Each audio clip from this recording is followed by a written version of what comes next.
So there was this boy. He was born enlightened to his father's name, Vyas, in India. Vyas was the one who wrote the Vedas, which are considered the most profound spiritual texts in all humanity, on all earth ever, the most profound. Vyas wrote them. So he is quite a sage, or quite a rishi.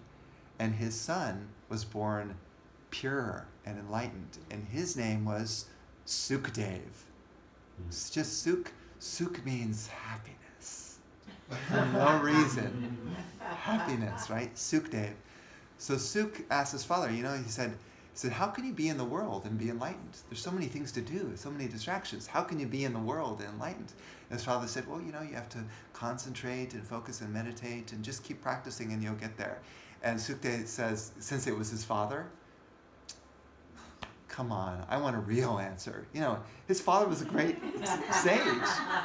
So his father realized, oh, okay, my son's not really listening to me. Sons do that. Like the parents are just, come on. They take someone else real seriously. So the father, Vyas, says, well, why don't you go visit King Janak? And King Janak lives in Mithra, which is kind of northern India towards the Himalayas. And King Janak is a great king, and he can give you knowledge and advice about how to maintain enlightenment amidst all the activity in the world. So this boy says, okay, I'm gone, and he leaves. And interesting, there's a sort of side note to this story. The father, who's kind of a little bit upset that his son is leaving, because he's maybe he's, 12 years old or something like that, and he's leaving to go up to see King Janak. So the sage follows him for a while, follows the boy, and the boy passes this lake that's filled with beautiful damsels, and they're swimming in the water, and they're just totally naked, right? And they don't put on their clothes when he passes by. The boy passes by, no problem. They just keep frolicking in the water. Well, then comes the father, and they're like, puts their clothes on, and then the sage is like really puzzled by this. Why did they do that? He's really wondering, like, my boy just passed, but they didn't put their clothes on, but they put their clothes on for me when I was passing. So he goes up and he asks them, so tell me something, why did you not care when the boy passed, but then suddenly you put your clothes on when I passed by? And they said, well, because your boy, your son, sees Atma, sees the soul everywhere. He's purely enlightened. Therefore, there's no reason to put on clothes. He doesn't see bodies. No such thing as body, no such thing as sex, right? He sees the Supreme Being everywhere. No reason to put on clothes, right? But you see bodies. Therefore, we had to put on our clothes. So this boy goes off to Mithra, and he reaches the palace, right? King Janak is running this incredible kingdom where everyone is happy. It's a blissful kingdom. It's a golden age where he lives, right? And so the boy goes in, and he's standing in the courtyard. One of the guards comes up and says, oh, what are you here for? And the boy says, oh, I want to go see King Janak. And my father told me to go see him. And they said, oh, wait here. And they go in, and they go tell King Janak. And King Janak says, let him wait. Let him wait. So the boy ended up waiting for 7 days in the courtyard like this.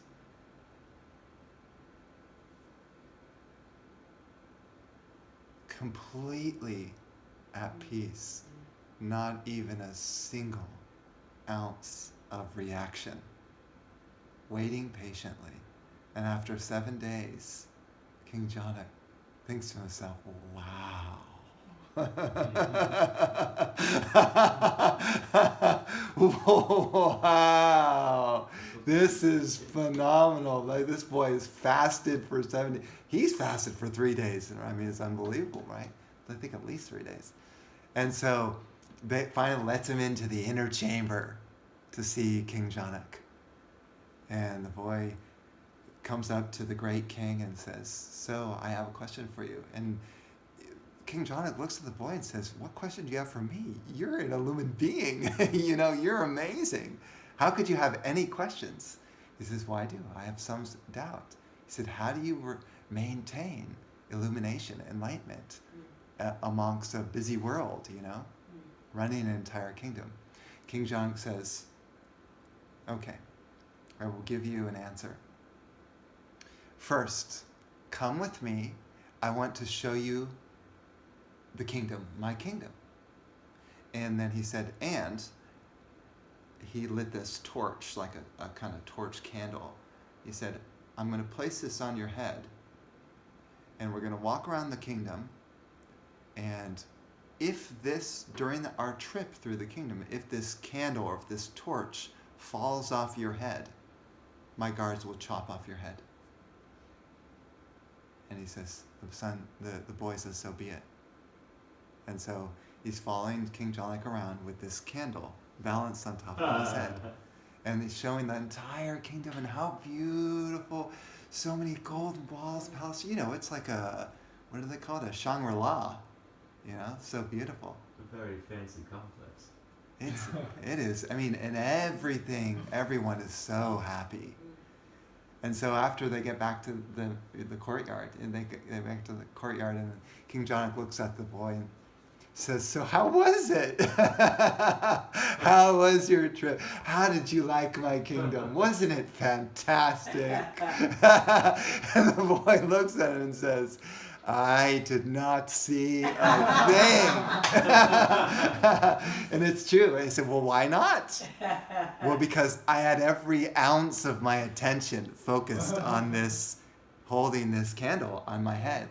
And King Janak said, that's it.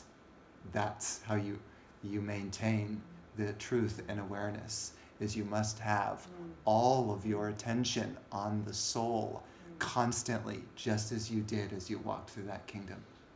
That is the answer. And this boy bowed down to the great enlightened King Janak. Was a rare being, right? How many kings do you know who are enlightened? It just doesn't happen hardly, right? That's why he created a golden age in his kingdom. And he said, thank you for that answer. And in that moment, the boy was free of all of his doubt. And he went off and wandered across the world.